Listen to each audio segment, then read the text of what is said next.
হাবিবুর রহমানের কবিতা যদি দেখা হতো।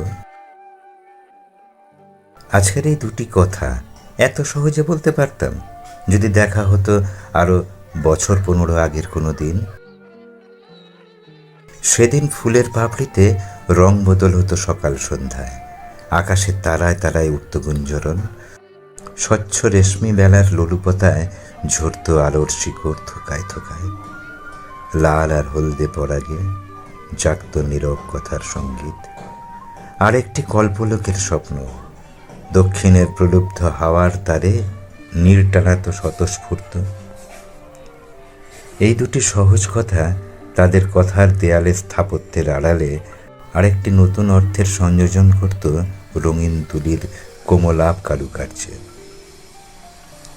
দুটি বিমুগ্ধ চোখের ডাক আসত মায়াবী হরিণের চিত্রিত পটল তনুর আমন্ত্রণের মতো। তারই স্বরে আহত কুরঙ্গিনীর কোমল মন প্রদোষকালীর মূর্ছিত আলোর মতো একটি আকুলতায় বিহ্বল হতো। তুহিনের মতো শুভ্র দুটি কপলে জাগত বিলাসের মৌসুম। অর্ধনমিত পয়ধরের তামাটে উত্তঙ্গতায় করুণ হয়ে উঠত একটি মাত্র বিলাপ।